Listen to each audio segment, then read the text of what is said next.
नमस्कार, मैं डॉक्टर अमरेंद्र पांडे।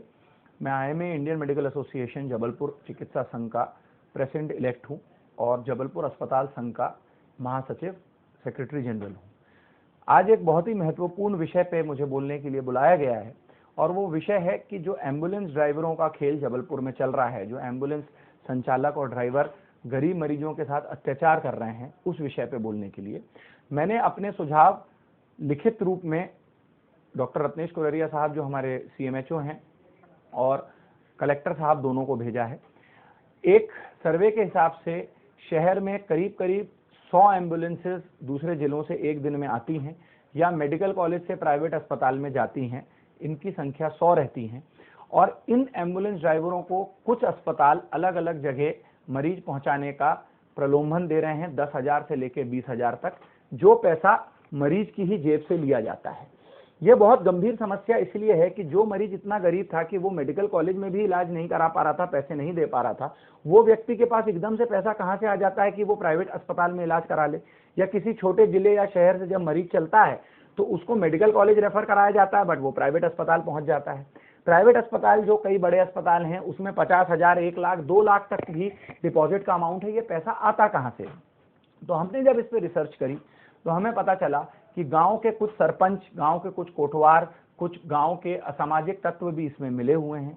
वो मरीज की जमीन पे कब्जा करना, जायदाद पे कब्जा करना और उसके एवज में अस्पताल में आके पैसे जमा करने का काम कर रहे हैं। तो ये जो घटनाक्रम चल रहा है, इसका बहुत आसान हमने सुझाव और सलूशन दिया है।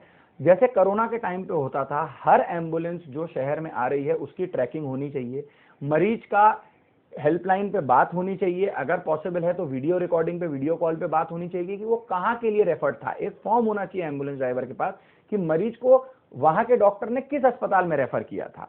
किसी भी सरकारी डॉक्टर को मेडिकल कॉलेज के अलावा कहीं और मरीज रेफर करने की अनुमति बिल्कुल भी नहीं होनी चाहिए। मेडिकल कॉलेज से प्राइवेट में अगर मरीज शिफ्ट हो रहा है तो किस कारण से हो रहा है, इस बात का जवाब हमें हमारे अधिकारियों से क्लियरली लेना चाहिए। और मेडिकल कॉलेज के अंदर जब एक बार इन एम्बुलेंस ड्राइवरों को भ्रष्टाचार करने के लिए बाहर भगाया गया था, तो अभी भी प्राइवेट एम्बुलेंस मेडिकल कॉलेज के अंदर कैसे खड़ी रहती है, ये चीज पे तुरंत प्रतिबंध लगना चाहिए। क्या सेटिंग चल रही है? अभी जो हमने देखा कि डेड बॉडी शिफ्ट करने के लिए 8,000 रुपए मांगे, किसी पड़ोस वाले बेड वाले ने बात करा के उस गरीब आदमी की डेड बॉडी 4,000 में शिफ्ट करा दी, तो उसको इस बुरी तरह मारा कि उस व्यक्ति की मां का देहांत हो गया। अब कुछ का कहना है कि वो पहले से बीमार थी इसलिए हो गया, कुछ का कहना है कि क्योंकि वो सदमे में गई कि उसके बेटे को मार रहा हो इसलिए हो गया। बट ये आपके शहर में, आपके देश में हो रहा है। आजादी का हम अमृत वर्ष मना रहे हैं और इस तरीके से शरीरों का व्यापार चल रहा है। ये तो देह व्यापार से भी ज्यादा घृणित कार्य है और इसमें सब लोग संलग्न है और सब लोग चुपचाप देख रहे हैं। हमने बार बार इस चीज को बोला है कि हर अस्पताल के बाहर लगना चाहिए कि एम्बुलेंस का क्या रेट है। कुछ असामाजिक तत्व जबरदस्ती अपनी एम्बुलेंसें बड़ी अस्पतालों में खड़ी करते हैं और कोई एम्बुलेंस को वहां घुसने नहीं देते। ये बहुत गलत बात है।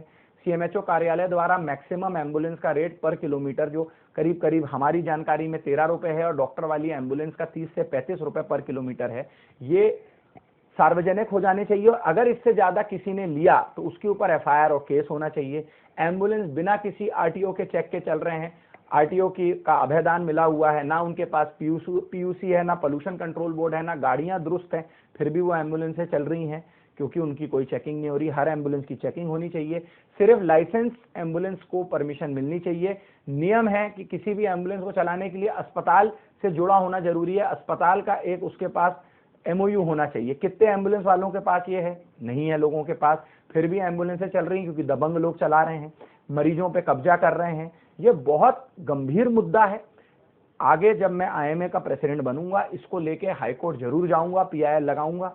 अभी मैं सबको इस बारे में जागरूक कर रहा हूं, अवगत करा रहा हूं और चाह रहा हूं कि प्रशासन कोर्ट के पहले ही इस पे संज्ञान ले ले, नहीं तो मैं इसको लेके कोर्ट तो अगले साल जरूर जाऊंगा। नमस्कार, जय हिंद।